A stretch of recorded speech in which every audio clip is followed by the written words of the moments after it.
Hey, it's Saul Overman. Welcome to another video here at the Saul Overman Bunkerplex. Got something pretty interesting we've done today concerning brass shotgun shells loaded with nitro powder. Now, the reason we did this is there's very little information out there on original loadings of brass shot shells with smokeless powder. A lot of people still use these. All brass shot shells are still available new. We did some videos on that from the Magtech brand that they're bringing in from Brazil. From some of the forums I've been reading, apparently it's still very popular in Brazil to use those shells due to the price of loaded shotgun shells. They save a lot of money doing that, although even the Brazilians that commented weren't able to really provide any tried and true or tested formulas or loads in respect to how exactly they make their shot shells work, although they did relate that they do have some problems, and one of the quotes I saw is a lot of mistakes are made. The powder companies do not provide any information concerning brass shot shells with smokeless loadings. They only provide data for black powder or Pyrodex loadings. The maker of the brass shot shells now, Magtech, does not provide any data concerning using smokeless powder. So what we've done here is I had these two, I was told, are World War II or Korean era military double-aught 2.5 inch brass shot shells. I had two of them. One of them was in a little bit better shape than the other one. So what I decided to do is take the one that wasn't quite in as nice a shape, had some dings in it, and go ahead and break it down and see what was in it and kind of analyze the load as it was originally done. So I'm going to show you get a close-up look of the shell that is still intact. You can see that here. I'll work behind the camera. Double-aught buck. It's marked Remington UMC number 12 best at the bottom. Lacquered primer. It appears to be a rifle type primer, and you can see as well, I don't know if we'll be able to show it on camera, but inside the one we took apart, you can see the top of that primer. It does not appear to be a 209 type primer. It appears to be a standard military rifle primer. Have a very light, about a 1/16 of an inch or maybe even less, roll crimp at the top of these shells. There's a little bit thicker base than the Magtech that they're making now. Other than that, it's a balloon type head, I believe is what you consider this, and it's not too different than the Magtech shells. Alright, let's start showing you the components. We'll work our way from the top down. We'll go ahead and give some measurements as we go. Over the shot card is here. It's a little bit thicker than I thought it was going to be. Comes in at about a 1/16 of an inch. Substantial piece of cardboard. Curious to find that it is printed with the double-aught buck on both sides, so the manufacturers didn't have to worry about which way they got flipped when the shells were being assembled. It has some sort of a top coat on it, a little bit finer paper for the top coat compared to the middle, but it all may be the same. Alright, moving on down. Directly underneath that, we found the shot. Weren't really any surprises here. These, like I said, these are 2.5 inch shells, 9 double-aught buckshot. The nominal, get my cheat sheet here. The nominal diameter of these was 0.33 inches. Overall weight of all 9 shots was 1.13 ounces, or I guess we'd call this a 1 1/8 load. See, they've oxidized. Some of them have oxidized a little bit. They appear to be pretty standard. I think that the white powder on them is oxidation. I don't think they had any kind of filler or buffer between them. It didn't appear to be any kind of loose powder in this part of the shell, so I don't think they're buffered. They're just dropped in. Alright, moving on down. This was really the part I was most interested in was to find out what they were using for wadding. This is what was in there. It came out in 3 pieces. I was a little shy. I pulled it out by running a screw down through it and then pulling it up. I was a little shy about running the screw down too far because I didn't really know what I was going to meet. So it came out in 3 parts. These, I believe, were all one solid wad when it was in the shell. I don't think it was separate. That's what I think, anyway. It appears to be a kind of compressed, either a compressed paper fiber or wood fiber. It's very coarse for paper, and I guess you'd call it very fine for wood. I believe it's some sort of fiberboard coated with some light coating of some sort of resin. I don't know if this is pine pitch. It doesn't smell like pine, or some resin made maybe with coal tar. I'm not sure. Some sort of black resin, and probably some wax. It feels a little waxy as well.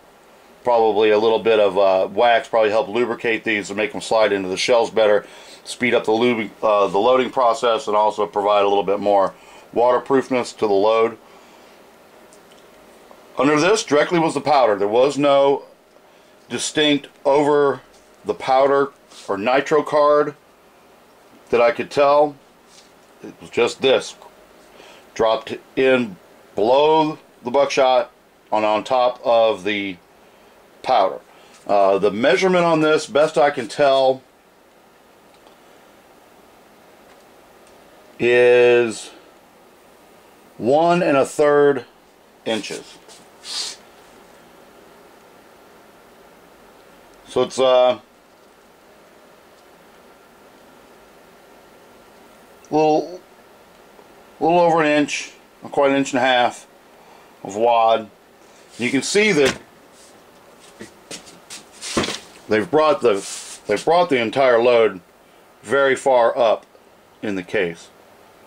Only that little 1/16 inch lip for the crimp is left. So since this is in 3 parts, the exact dimensions of it are a little hard for me to tell. It could have been, you know, intended to be right around 1 1/4 inches. And lastly, we have the powder. I'll show the powder. I'll try to get a good close-up of it. It doesn't look like any. I only had a few powders to compare with, and really not much in the way of shotgun powders. It looks kind of like Red Dot, but not as uniform of flakes. It's more odd-shaped type flakes. Looks a little bit like Unique, but it's not as uniform again as Unique. Try to get some good shots of it here. The surprising thing about this powder was the quantity of it. Most shotgun loads, Red Dot, most target loads, even buckshot loads are going to run maybe 24 grains of powder. Then you get into your 3.5 inch shells for 12 gauge, and they use powders like Long Shot, and they'll throw right around 30 grains. But I couldn't find any 2 3/4 inch loads that called for 30 grains of anything, let alone a 2.5 inch load that called for 30 grains of anything. So surprising amount of powder, and it is 30 grains. I weighed it twice and recalibrated the scale both times between weighing it. It actually was coming in on my scale at 29.7, but I know I lost a couple of grains to the wadding. When I pulled it out, a couple of grains come out, so we're going to have to call this 30 grains powder. I'm not sure if that's using that large amount is a requirement of the powder or a requirement of the fact that more powder is needed because you don't get the type of sealing that you get and the pressures that you get with a modern plastic wad and a star crimp. This little roll crimp, you can see where I pulled it out on this one, straighten it out to get the shell out, to get the stuff out of the shell. That's not going to provide much resistance to that coming out, and I can't see that that roll crimp is really going to raise the pressures or provide any more compactness in the shell beyond what just a little bit of glue would do just to an overshot card. I don't think that crimp really does much more than hold the card in place, which keeps the pellets from rolling out the end of it. So the fact that they're using more powder may be one of the things that had to be done in order to overcome the lower amount of compression and resistance in these shells compared to modern shells.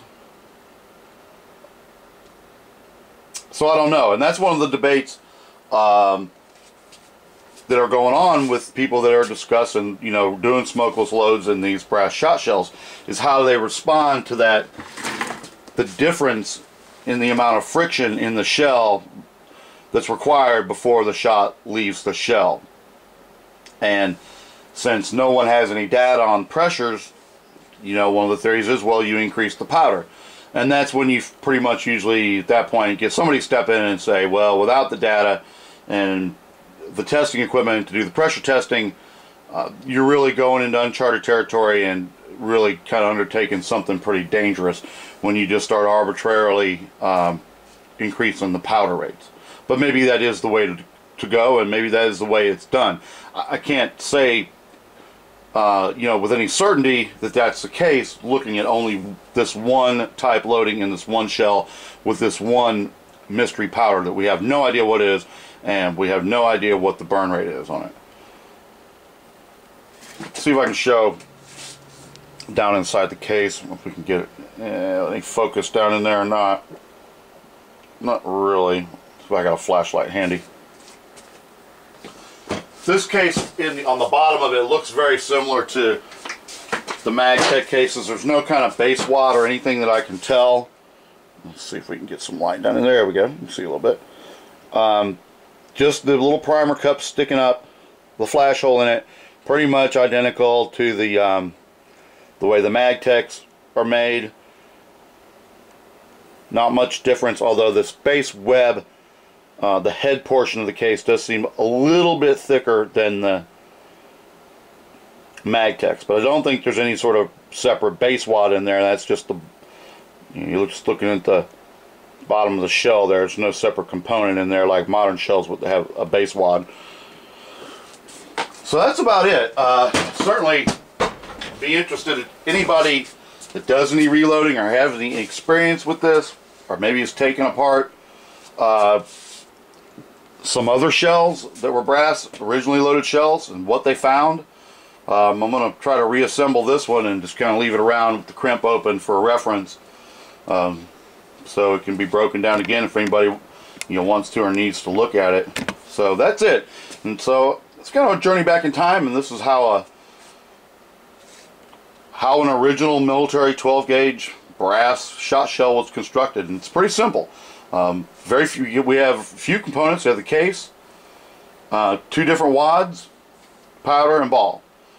So I have 5 components to the shell and a primer. I don't think that these shells were made to be reloaded. I think that after that roll crimp was put on them, I think if you maybe get one loading out of that, you're going to stress this part of the rim very badly. And to really reload it, you'd probably, and re-roll crimp it, you would probably have to cut it back every time you did it to get a new, reliable, good-looking roll crimp on it. So I really don't think that these were made to be reloaded. I can't tell if that's a Boxer or Berdan primer down there. Have no idea. I'm going to suspect it's a Boxer, because it would be more common at that time, but there's no guarantee that it is. It could be a Berdan type primer. So at any rate, that's the video. I certainly look forward to any comments on it. See what you all think about this. Thanks for watching. This is Saul saying have a nice day.